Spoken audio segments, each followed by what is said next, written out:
Police స్టేషన్లో నువ్వు నాకు సపోర్ట్ చేసావా? చేసేది ముందు నాకు చెప్పి చేసావా? అన్నీ ముందుగా చెప్పలేను కదా. అప్పుడు రిజల్ట్ ఇలాగే ఉంటుంది. ఇంటికొచ్చాకైనా సపోర్ట్ చేయాలి కదా. ఏంటి చేసేది గడిది గుడ్డు?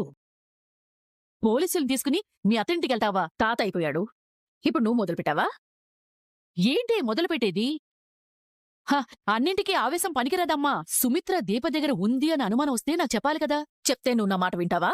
అది మనకి ఏ రకంగా ఉపయోగపడుతుందో ఆలోచించేదాన్ని. అంత ఓపిక నాకు లేదు.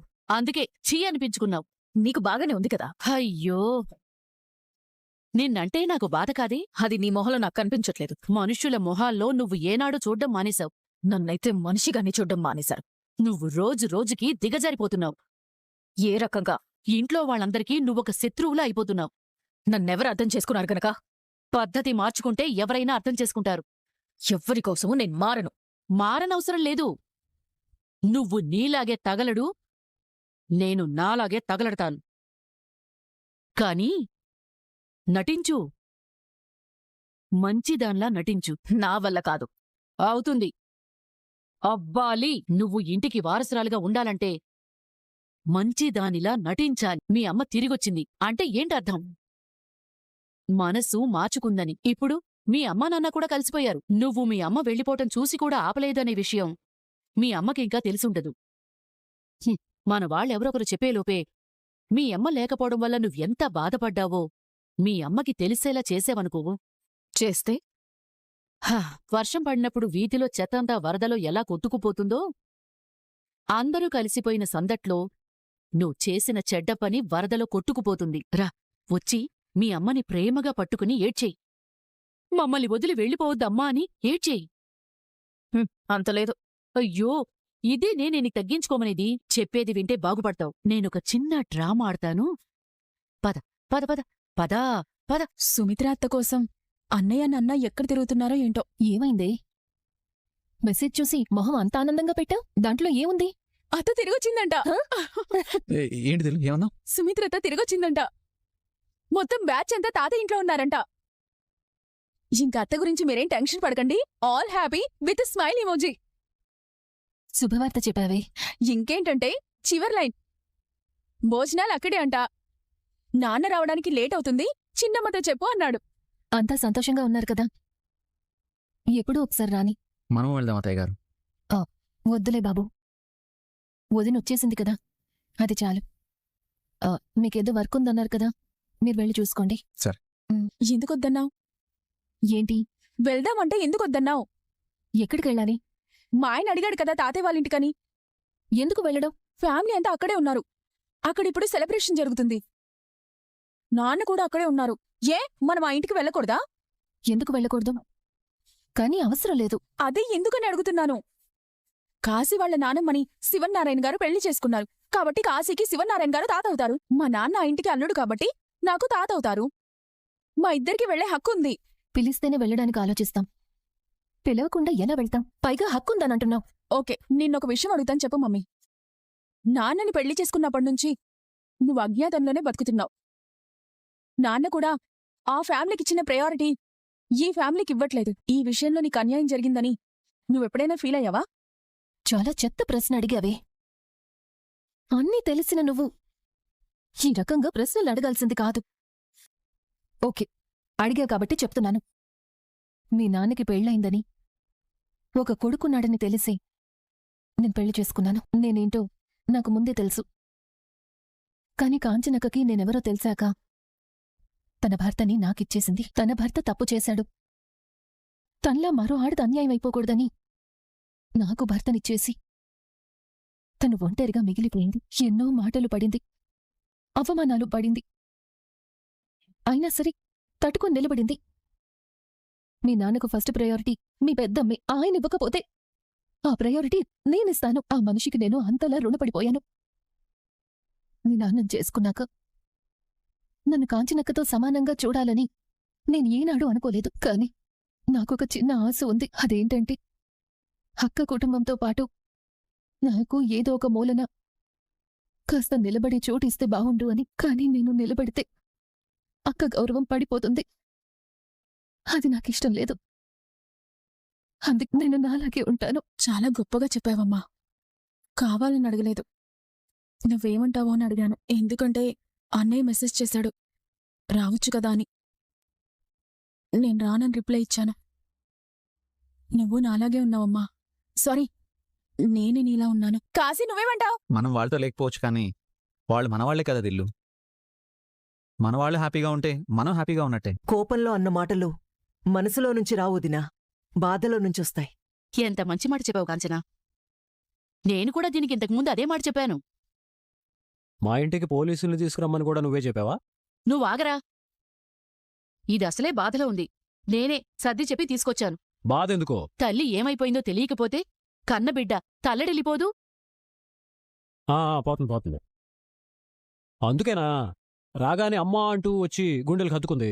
ఆ గుండెలకి హత్తుకుంటేనో గుమ్మం బయట నిలబెట్టి హారతిస్తేనో ప్రేమ కాదురా. కేసులు పెడితేనే ప్రేమ ఉన్నట్టేమో. నువ్వు ఆగలుడు.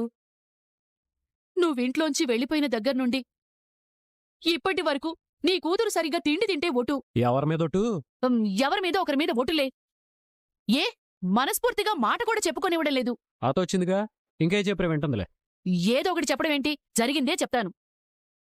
చూడు సుమిత్రా, నువ్వు కనిపించలేదు అని తెలియగానే పాపం నీ కూతురు వాళ్ళ నానమ్మ ఫోటో ముందు నిలబడి తెగ ఏడ్చింది. నీ కోసం వెతకడానికి వెళ్లబోతే మీ మావయ్య గారు వద్దన్నారు కాని లేదంటే నిన్ను వెంటనే పట్టుకుని తీసుకొచ్చేది.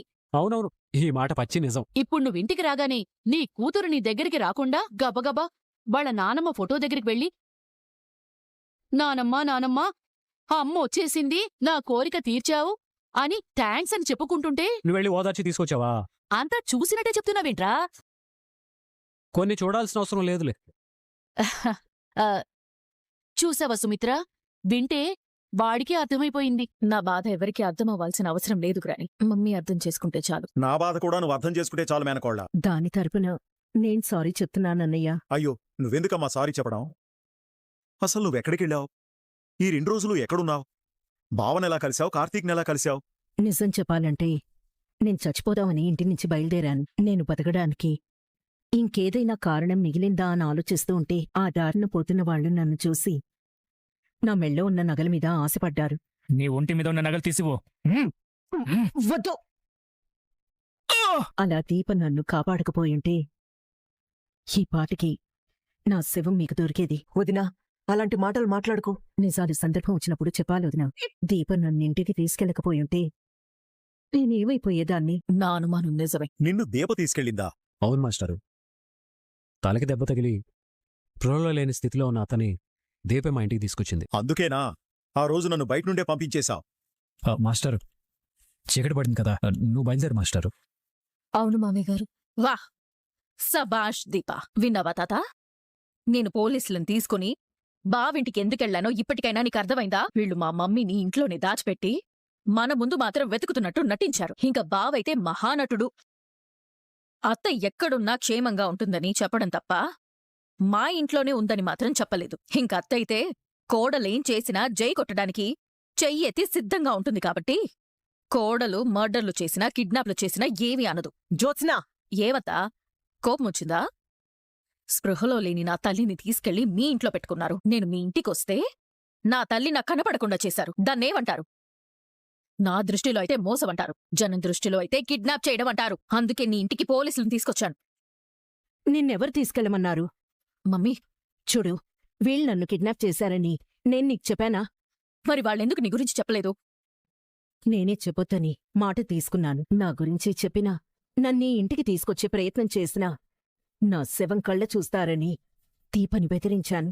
నేను కనిపించానని నా గురించి ఇంట్లో చెప్పినా నేను చచ్చినంత ఒట్టే. పాపం దీప అన్నీ మౌనంగా భరించింది. తను మంచి పని చేసినా కూడా నీ ముందు తప్పు చేసిన మనిషిలా తల దించుకొని నిలబడ్డానికి కారణం నేను. ఏవైనా అంటే నన్ననండి, దీపని మాత్రం ఏమనకండి. విన్నావా మేనకోళ్ళ?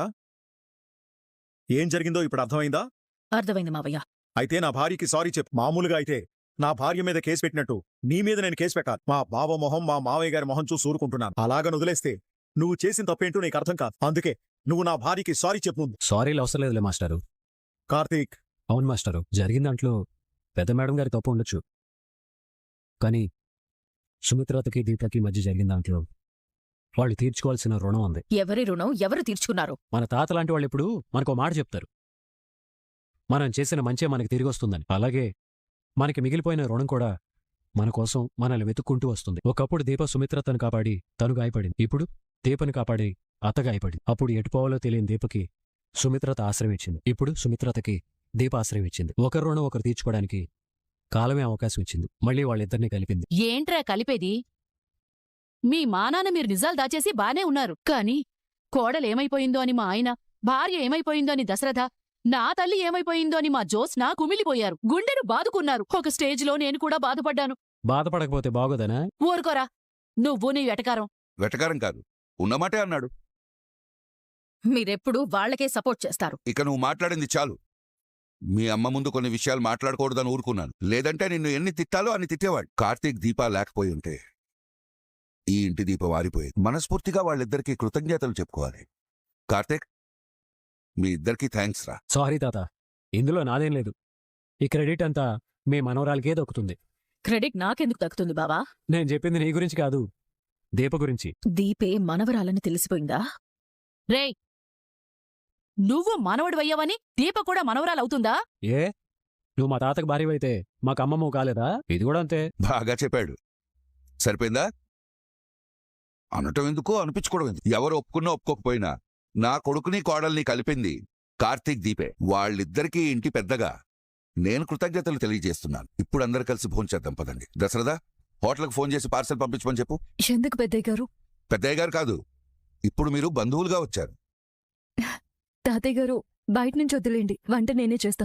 వద్దు మరదలా, ఏ మీ ఆవిడ కందిపోతుందనా? నేను కొన్ని ఏర్పాట్లు వచ్చేటప్పుడే చేశానులే పారు. అవేంటో వాడి గురించి తర్వాత చెప్తాను. దానికంటే ముందు అతకే మావయ్యకి మనమంతా పెళ్లి రోజు శుభాకాంక్షలు చెప్పాలి. బావా, నీకు మా చెల్లెమ్మకి. మాస్టరు, ఇలా కాదు మాస్టరు, మరెలా? ఇంత సింపుల్గా చేసేస్తే ఇక కార్తీక్ ఎందుకవుతాడు? దీనికో చిన్న ఏర్పాటుంది. ఏంట్రా అది?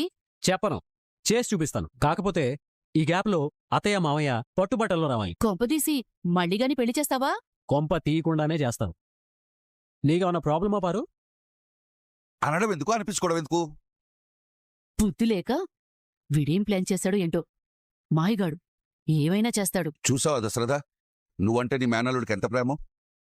ఇదంతా నా మీదున్న ప్రేమతో కాదు నాన్న, వాళ్ళత్త మీదున్న ప్రేమతో. ఏరా మేనల్లుడా, నిజం చెప్పరా, ఇదంతా నా మీదున్న ప్రేమ, మీ అత్త మీదున్న ప్రేమ? నాకింకా ఓ తెలియని వయసులో మా మాస్టరు మా అమ్మ ఊరెళ్ళారంట. 2-3 నెలల వరకు రాలేదంట. నేను అత్త దగ్గరే ఉండేవాణ్ణి. అప్పుడు నాకేమనిపించిందంటే, అత్త అంటే నా కన్న తల్లని, అమ్మ అంటే వేరెవరో అని. మా అమ్మ తిరిగొచ్చిన తర్వాత తన దగ్గరికి వెళ్ళకపోవడం చూసి మా తాత తన ఒళ్ళో కూర్చోబెట్టుకుని చెప్పాడంట, వాళ్ళు జోస్న అమ్మానాన్నలు, వీళ్ళు నీ అమ్మానాన్నలు అని. కన్న తల్లినే బిడ్డ మర్చిపోయేంత ప్రేమను పంచిన